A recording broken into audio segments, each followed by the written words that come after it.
이 3월 한 달간 그 시리즈 말씀인데요.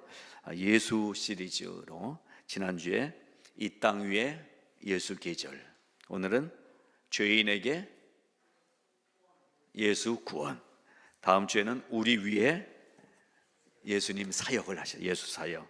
네 번째 주는 종려주일입니다. 예수님의 고난에 대해서. 그리고 마지막 주에는 예수님의 부활에 대해서 말씀을 드리면서 우리가 믿는 이 기독교 신앙의 핵심 요소를 매주 지금 함께 나누게 됩니다. 지난주에 그래서 지난주 설교 정말 여러분 행복한 시간이었죠. 은혜 많이 받으신 줄로 압니다. 8분 설교를 드렸어요. 그래서 짧은 설교 속에 여러분들이 큰 은혜를 받으신 것 같아요. 오늘은 조금 지난주보다 길지만 준비하시고 받으시기 바랍니다.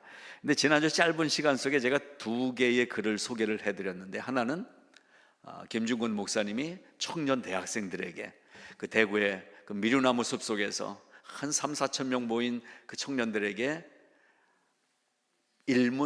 백문 일답을 했다고 그랬죠. 100가지를 계속 질문하는데 참석한 젊은이들은 한 가지만 대답하면 되는 거였어요. 그 한 가지가 뭐였어요? 예수였어요. 누가 당신을 만드셨습니까? 예수. 누가 이 땅을 만드셨습니까? 예수. 이게 이제 100번 질문을 하는데 답은 하나, 예수. 그리고 또 하나는 창세기부터 요한계시록까지 각 성경의 내용을 한 줄로 정리한 제 글을 또한 소개를 해드렸습니다. 그때 마지막 요한계시록에서 예수님은 왕 중에 왕이셨습니다 했어요. 근데 오늘 찬양이 마지막, 저는 영어를 잘 몰라서 킹 중에 킹이라고 생각했는데 그게 왕 중에 왕이군요. 맞습니다. 왕 중에 왕 예수 그리스도. 그래서 오늘 설교는 여러 내용들을 잠깐 말씀드리지만 한 가지입니다. 예수 이름, 예수 능력, 그 능력의 구원의 기쁨, 즉 예수님에 대한 얘기를 함께 나누고자 하는 것입니다. 그런데 이 예수님이라는 이름의 뜻이자 예수님으로 오신 그 예수 그리스도의 직업이셨어요. 그게 뭘까요? 구원자 예수예요. 구원자 예수. 나를 구원해 주신 예수님을 이 시간에 함께 찾아보도록 하겠습니다. 오늘 본문을 보게 되면 레위라는 사람이 나옵니다. 이름이 레위예요. 근데 직업은 뭐였냐면 세리였어요. 보통 성경에서는 세리장이라고 얘기를 합니다. 장이라고 하는 것은 좀 비하하는 뜻이 있죠. 왜 그랬냐면 그 당시에 세리장이는 지금의 세무서 다니는 아저씨들이 아니라 착취하는 일을 하는 사람이었어요. 아무것도 낼 것이 없는데 그냥 나라를 위해서 세금을 매기고 완전 나쁜 탐관 오리 같은 모습, 그게 성경에 나오는 세리라는 직업을 가진 사람들의 모습이었습니다. 바로 그 레위라는 세리에게 예수님이 가셔서 부르시는 이야기였습니다. 레위의 친구들은 보통 누구였냐면 여기 성경에 나오는 제사장, 또 뭐 서기관, 바리새인, 이런 사람들하고 친했던 것 같아요. 이 사람들이 어떻게 살아갔던 사람들이었습니까? 지네끼리 주고받고 하는 사이였어요. 찔러주고 손에 쥐어주고 아부하고 서로 그러면서 살아가는 사람들, 즉 그 당시에 일반 평민들과는 다른 자기들만의 카르텔을 이루면서 살아가는 사람들이었던 거예요. 지네끼리 눈 감아주고 대충 넘어가고 뒷돈 찔러주면서 살아가는 그 사람, 그렇게 살아가는 직업군 중에 하나인 세리 일을 하고 있는 이 레위를 예수님이 찾아가셔서 뭐라고 하십니까? 27절에 나를 따르라 초청해 주신 이야기인 것입니다. 여러분, 예수님은 우리를 초청하십니다.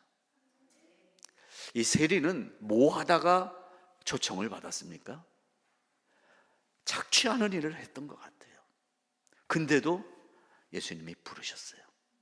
근데 성경에 보면은요, 아니 기독교 2000년 역사에 보면은 이 세리였던 레위하고는 비교할 수 없을 정도로 나쁜 놈들이 많았는데, 그 나쁜 놈들에게도 예수님이 가셔서 구원해 내셨던 이야기들을 만나볼 수 있습니다. 사기꾼도 있었고요, 성경에는 창녀도 있었고요, 강도질하던 놈도 있었고요. 그리고 우리 한국 사회 속에서 들어본 이름이십니까? 고재봉이라는 이름 기억하시는 분? 예, 잘 모르시나요? 예, 고재봉이라는 이름을 아는 사람은 70 넘은 거예요. 그러니까요. 군대에 있으면서 한 가족을 죽여버렸어요. 고재봉. 또 강호순이라는 이름은 혹시 어렴풋이 기억나시나요? 우리 미국 와서 살아서 잘 몰랐는데 뉴스는 들었잖아요. 연쇄살인범이었어요. 김대두, 연쇄살인범이었어요. 사람을 10명, 17명 막 이렇게 죽였어요. 그리고 교도소에 들어가 있었어요. 성경에 나오는 사기꾼보다 더 나쁜 놈들이 우리 살아가는 사회 속에 가끔 등장하더라고요. 그런데요, 제가 지금 얘기한 고재봉, 강호순, 김대두, 이러한 연쇄 살인범들이요, 교도소 들어가 있다가 예수님을 만났어요. 그래서 이 고재봉이라는 사람은 교도소 안에서, 안양교도소에서 3,000명을 전도했대요. 그 똑같은 모습은 나중에 사형을 당하는데 울고 불고 나 안 간다고 이런 사람이 한 명도 없었고요. 예수님을 만난 이 사람들의 그 마지막 사형장의 모습이 천사와도 같았다, 동일한 평가를 받는 삶을 살았던 것을 보게 됩니다. 세상에서 어떤 짓을 하고 살았어도 예수님이 찾아오셔서 부르실 때 따라오면 하나님의 은혜로 새로운, 네, 안녕하세요. 제가 지금 설교 중이니까 끊겠습니다. 노예에서 모임이 어떤 안내를 했네요. 이런 예배 시간에 막 전화하고 이런 나쁜 놈들도 하나님은 찾아가셔서 우리를 구원해 주십니다. 근데요, 성 어거스틴이라는 사람이 있었어요. 성인이라는 거예요. 이 인류 역사 중에 가장 성자, 거룩하게 살았던 사람이었어요. 근데 이 사람이 처음엔 그런 사람이 아니었어요. 사춘기 때 이상한 방향으로 가면서 방탕하고 여자들하고 어울리고 온갖 나쁜 짓을 일삼으면서 살아가는 젊은 시절을 보냈어요. 그러다가 예수님을 만납니다. 그리고 변화돼서 어거스틴의 이름 앞에는 성 어거스틴이라는 이름이 붙었던 거예요. 무엇입니까? 오늘 말씀의 제목, 죄인에게 예수 구원. 여러분은 뭐 하다가 예수님 만나셨습니까?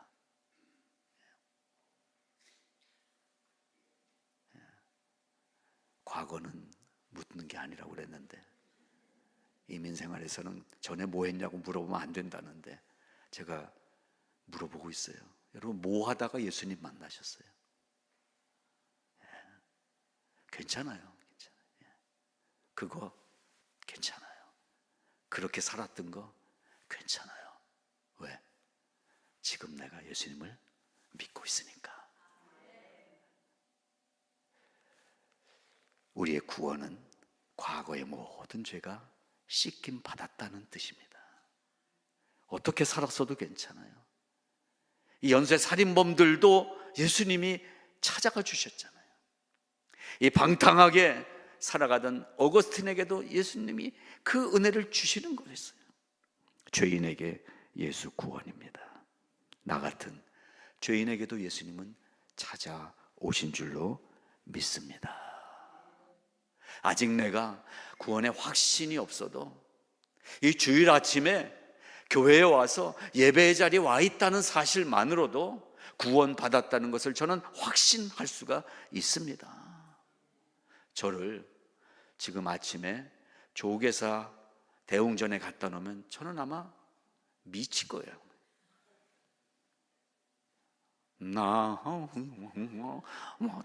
목탁 소리 들리고 이러면 저는 못 견딜 것 같아요. 왜? 영이 달라요. 여러분이 지금 이렇게 착하게 가만히 앉아 계신 거는 별로 뭐 유명한 세미나 강의도 아니고 유익한 강의실도 아닌데, 이렇게 그냥 앉아 있는 이 사실 자체는 하나님의 은혜가 이미 여러분을 붙잡고 있다는 증거입니다. 그렇습니다. 우리는 늘 다 주님의 부르심을 받아서 이 자리에 와 있게 된 것입니다. 그것을 구원이라고 합니다. 주님의 나를 부르는 음성은 부드러운 음성이라고 찬송이 노래하고 있어요. 예수가 우리를 부르는 소리 금성 부드러워.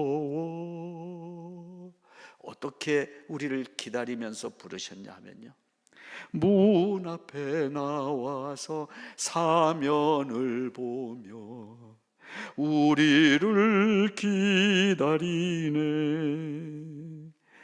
오라 오라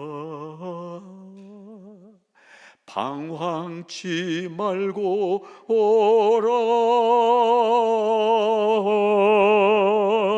죄 있는 자들아 이리로 오라.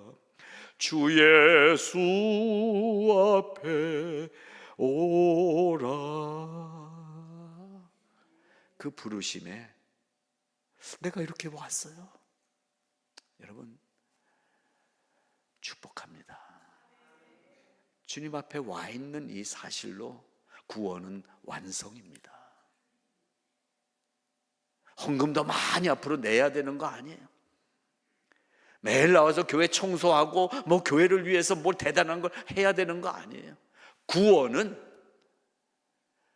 나도 모르는 사이에 나를 지명하여 부르신 하나님이 나를 찾아오셔서 내 마음을 감동시키셔서 이 자리에 있게 하신 거예요.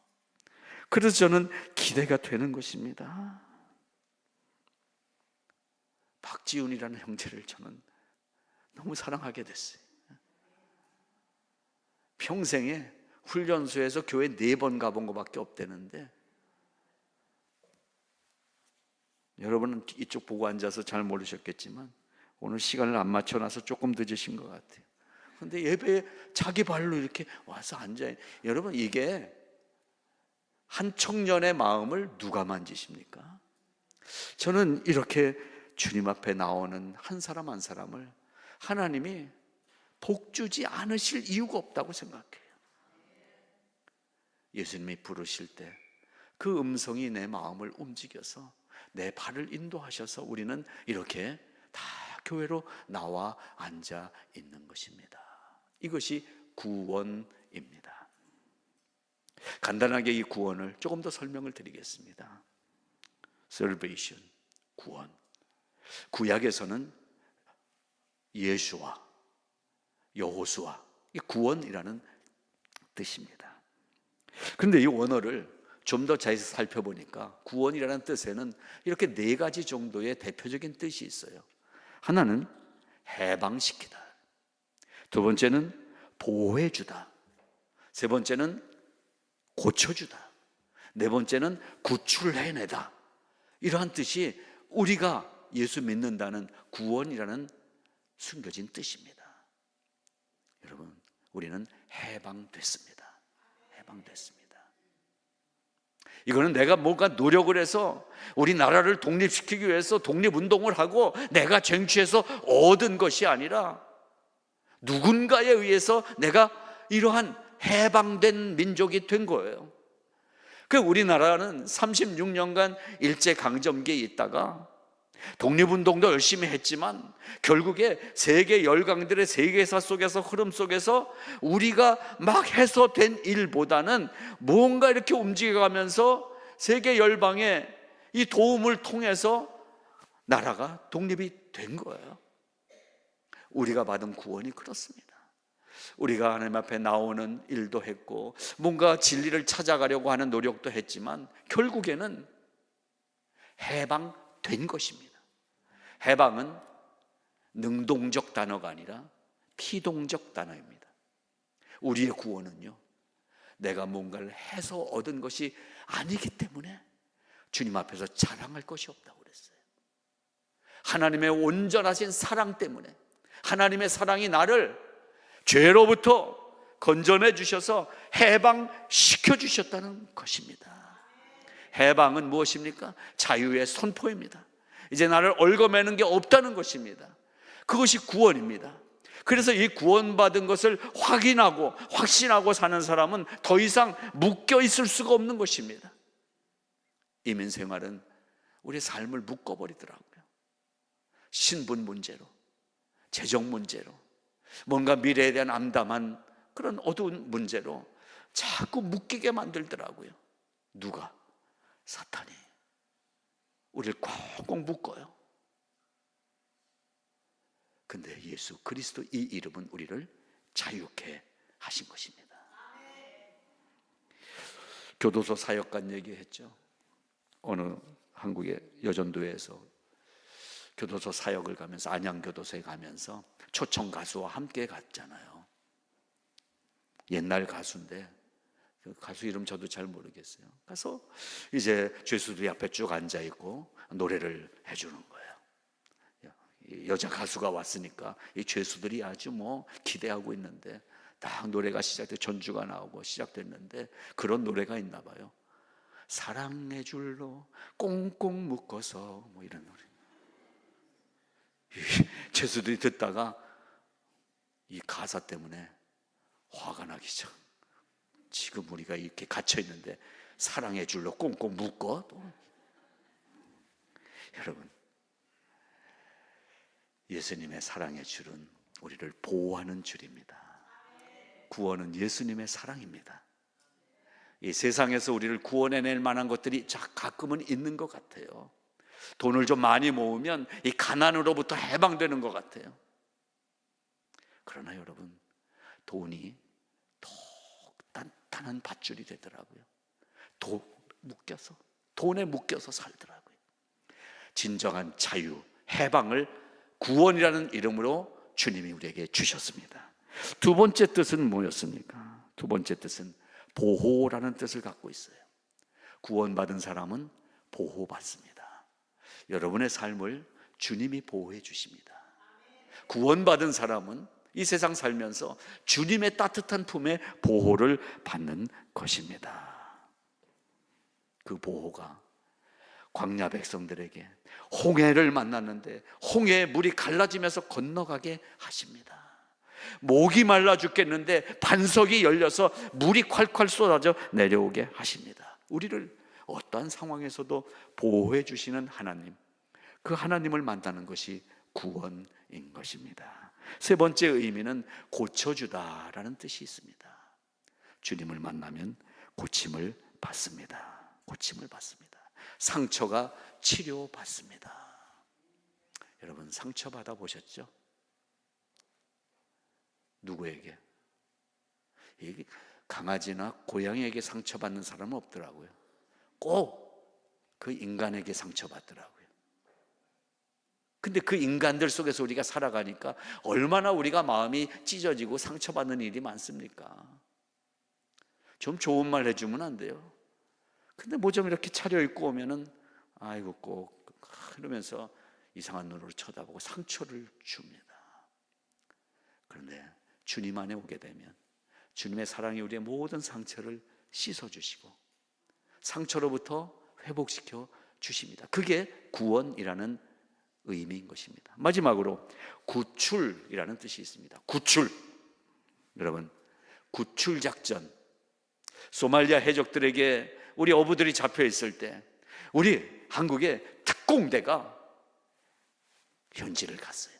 그래서 완전한 작전을 꾸며서 배에 올라가서 해적들을 진압하고 어부들을 구출해낸 일이 있었습니다. 그게 구출이에요.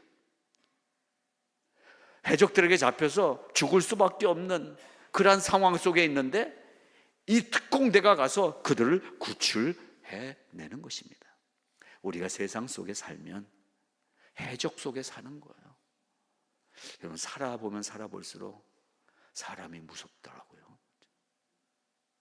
여러분, 지금까지 여러분을 힘들게 했던 게 사람이에요? 코끼리예요? 호랑이가 무섭다고 그래도 호랑이가 우리를 무섭게 안 하더라고요. 아주 생긴 거는 그렇게 생긴 그 아저씨가 나를 사기치더라고요. 그런 세상 속에 우리가 살아가는데 그 세상 속에서 우리를 구출해내 주셨어요. 안전하게 건져내 주셨어요. 이게 구원이라는 의미인 것입니다. 여러분, 죄인인 우리에게 하나님은 구출해 주시고 보호해 주시고 고쳐 주시고 해방시켜 주셨다는 사실을 믿으시기 바랍니다. 그 하나님께서 오늘 이 아침에 우리를 불러주십니다. 나를 따르라. 나를 따르라. 그럼 우리는 어떻게 대답을 해야 되는 것입니까? 주님이 나를 따르라. 나와 함께 가자. 아까 찬양 불렀잖아요. I have decided to follow Jesus. 내가 주님을 따르겠습니다. 뒤돌아서지 않겠습니다. No turning back, no turning back. 아멘. 여러분, 예수님이 여러분 한 사람 한 사람을 찾아오셨습니다. 그리고 나와 함께 가자라고 우리를 초청해 주셨습니다. 반응하십시오. 대답하십시오. 요즘 젊은이들의 결혼식은 아무나 못 가더라고요. 부모도 허락을 받아야 돼요. 친구 10명, 10좌석만 데리고 오라고. 그렇게 웨딩이 준비되더라고요. 근데 뭐가 있어요? 인비테이션 카드가 오더라고요. 올 거냐 안 올 거냐. 왜냐하면 좌석 정확하게 딱 해놨기 때문에. 그리고 소고기 먹을 거냐 생선 먹을 거냐 물어보는 거예요. 체크해서 안 보내면 그날 문 앞에 가도 못 들어가더라고요. 이름이 없어요. 반응을 해야 돼요. 그래서 구원은 하나님의 절대적인 단독적인 일이시지만 우리와 인격적인 관계를 맺기 원하시는 하나님은 강제로 그냥 끌어다가 구원해 주시는 방법을 선택하지 않으시고 하나님의 전권적인 은혜로 구원의 문을 열어놓으시고 일로 오라고 거룩하게 친절하게 우리를 초청해 주시는 거예요. 우리도 인격적으로 하나님을 대해야 되잖아요. 초청하셨는데 이건 뭐야? 그날 뭐 시간 되면 가지 뭐. 여러분, 천국 시간 되면 오시기 바랍니다. 예? 반응해야 돼요. 그 반응이 무엇이냐? 순종인 것입니다. 우리의 이 신앙은, 기독교 신앙은 여러분 기독교라는 종교 선택이 아닌 것입니다. 종교라면 종교에 규례가 있고 율례가 있고 법칙이 있고 그걸 지켜야 돼요. 그런데 우리가 선택한 이 기독교 신앙은, 우리가 초청받은 이 기독교 신앙은 은혜인 것입니다. 그래서 뭔가 더 요구하지 않으세요. 그 부르심에 내 마음이 움직여서 따라가면 되는 거예요. 무언가를 내가 더 해야 되는, 내가 그래도 의롭게 뭔가 살아야 되고 내가 뭔가 해야 되는 것이 조건이 아닌 것입니다. 조건 없는 구원으로 초청을 우리는 받은 것입니다. 거기에 반응만 하면 되는 거예요. 반응. 그 반응을 신학적인 용어로 믿음이라고 얘기하는 거고요, 행동적인 용어로 순종이라고 얘기하는 것입니다. 주님이 원하시는 삶을 살면 되는 것입니다. 그렇게 살아갈 수 있기를 바랍니다. 그런데요, 한 가지만 덧붙입니다. 그렇게 우리를 초청하신 예수님이 또 다른 짭을 하나 갖고 계셨는데 그게 뭐냐 하면 의사예요. 의사, 닥터. 고쳐주셔요. 예수님을 만나면 고침 받습니다. 고침 받습니다. 요즘 한국의 의료계에 큰 파문이 일고 있고, 또 미국에 사는 우리는 뭐 보험 문제로 이제 의료 혜택을 받는 게 참, 미국은 한국처럼 이렇게 좀 수월하진 않더라고요. 까다로워요. 그런데 이 양방병원이나 한방이나 거기에는 의사가 있습니다. 이 의사들은 특별한 수련 과정을 거치죠. 그리고 실기를 또 해야 됩니다. 그래서 인턴을 하고 레지던트를 하고 이런 과정들을 거치면서 의료 기술도 습득하고 히포크라테스 선서에 나오는 것처럼 사람을 살리고 사랑하는 그 마음의 훈련도 받는 것 같아요. 그래서 이 한 환자를 볼 때에 사랑으로 만져주고 고쳐주고 약을 조제해 줍니다. 너무나 필요해요. 왜냐하면 우리 몸이 약하거든요. 우리 몸이 건강하지 못하더라고요. 세균이 들어오기도 하고 때로는 사고로 뼈가 부러지기도 하고 이유를 모르는 질병에 걸리기도 합니다. 이 모든 병은 우리가 원해서 걸린 건 한 번도 없더라고요. 여러분, 감기를 초청하신 분 계십니까? 나는 그래도 강단이 있으니까 나는 암을 초청해야지, 뭐 이런 분 계십니까? 우리하고 상의도 없이 얘네가 들어오는 거예요, 막. 근데 내 힘으로는 할 수가 없어. 그래서 하나님이 의사들의 손을 주신 거예요. 그리고 약을 조제할 수 있는 지혜들을 줘서 많은 약들이 개발이 됐어요. 그렇게 해서 우리를 고쳐주시는 의사이신 예수 그리스도.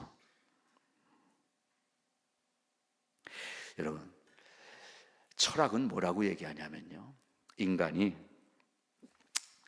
이 죽음 앞에 서게 되는데 이 죽음이라는 것은 네 가지 특성을 가진다고 말하잖아요. 첫째, 필연성, 죽음, 반드시 죽는다. 두 번째, 얼마 살지 모른다. 세 번째, 언제 죽을지 모른다. 예측 불가능. 마지막, 언제 어디서 어떻게 죽을지 모른다. 이게 여러분, 뭐 코미디언이나 아니면 지나가는 아저씨가 한 얘기라면 그냥 웃어넘길 수 있지만 이게 철학이라는 학문에서 얘기하고 있는 죽음을 네 가지로 규명한 이야기예요. 필연성, 가변성, 예측 불가능성, 편재성. 죽음에 대해서 이걸 이 인간들이 얼마나 연구를 했겠습니까? 이 죽음이라는 거에 대해서. 그래서 이런 결론을 낸 거예요. 그러다 보니까요, 철학은, 이 세상의 생각 학문은 죽음 앞에서 멈추더라고요. 더 이상 연구를 못 하더라고요. 의학이 그렇게 발전했지만 뭐 심정지 상태, 뇌정지 상태에서 더 이상 나갈 수가 없더라고요. 의사는 죽을 때까지 필요한 분이에요. 그러면 살아있을 때 우리 닥터성 잘해드리세요. 이렇게. 죽고 나면 우리가 잘해줄 기회가 없어요. 죽을 때까지 잘 부탁합니다. 예. 그래요. 돈 많은 왕과 부자들의 그 재물, 또 불로초를 찾는 왕들, 거기까지예요. 그냥 이게 인간의 한계입니다. 그래서 이것을 넘어서기 위해서 인간들이 만든 게 뭐냐 하면 종교예요. 유대교, 불교, 이슬람교, 힌두교, 이런 종교를 잘 못 만드는 민족들은 무속신앙, 어딘가에 의지해야 되는 거예요. 도대체 이 죽음 후에 뭐 어떻게 되는 거지? 그래서 뭔가 찾아가다가 이 종교라는 것들을 만든 거예요. 그러면 오늘 우리가 이 자리에 앉아서 믿음으로 고백하는 이 기독교 신앙은 종교냐? 종교라는 이름으로 세상에 소개됐지만 우리가 믿고 있는 이 기독교라는 신앙은, 여러분, 분명히 말씀드립니다, 어떠한 종교 중에 하나와 같은 그러한 아주 다른 종교보다 우월한 종교가 아니라는 사실을 믿으시기 바랍니다. 만일 우리가 모여있는 이 교회의 이 예배와 이런 신앙들이 어떤 종교 행위라면은 저는 여러분에게 말하고 싶어요. 굳이 이 아침 시간에 1시간 일찍 일어나는 이런 날 교회 와서 앉아있고 이런 어리석은 일을 하지 마세요. 풀밭은 부른다. 골프장이 더 좋지 않아요? 저 바닷가가 더 좋지 않아요? 근데 우리는 하나의 종교를 선택해서, 그래도 이번 주에는 윤리적으로 내가 이 정도 종교인의 삶을 살아야지, 종교를 위해서 온 자리가 아니라는 사실이에요.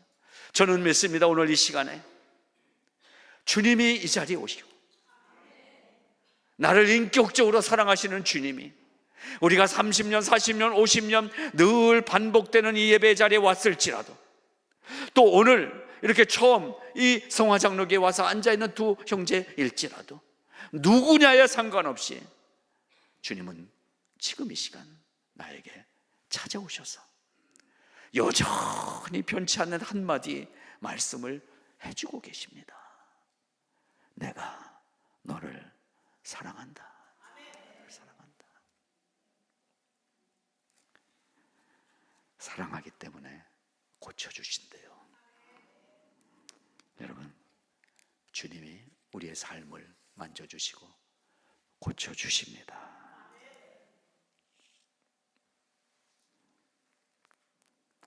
저도 치료하시는 주님을 체험하며 살았습니다. 육체도 고침받아야 되고요, 마음도 고침받아야 되더라고요. 요즘 참 이 우울증 힘들어요. 목사님들 중에도 많은 분들이 우울증에 시달리는 분들을 주변에 보게 됩니다.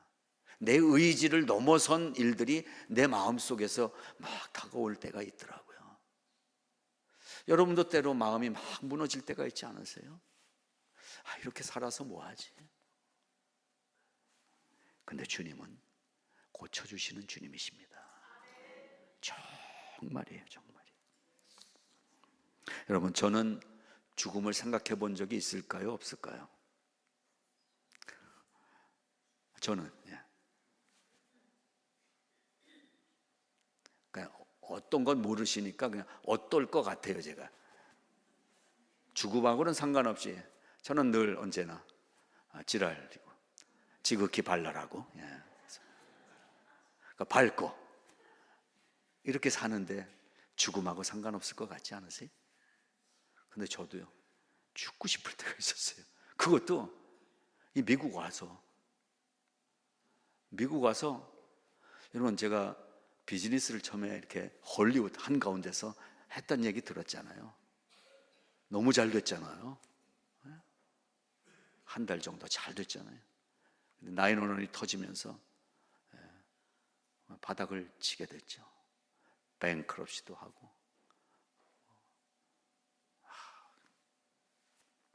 코로가 얼마나 크게 보이는지. 그때 죽을 것만 같아. 그때 파사데나 살 때인데요, 집사람하고 차도 하나 팔고 이제 하나로 다니는데 110번 프리웨이를 이렇게 내려와요. 여러분, 110번 프리웨이 타보셨죠? 이건 프리웨이도 아니에요, 진짜. 원 프리웨이가 그냥 꼬불꼬불하고, 뭐 제임스 딘이 거기서 죽었다는 얘기도 있는데, 내려오다가요, 그날 아침에, 여러분 그런 공기 아시죠? 여러분 뭐 다 결혼 생활 많이들 하셨으니까 그런 분위기 아실 거예요. 부부가 아침에 차 안에서 내려오는데 뭔가 말은 안 하고 막 뭐 얘기할 말도 없고 내려오다가 이제 한 43가쯤 와갖고 핸들을 틀어버렸잖아요. 죽어버리죠. 누가?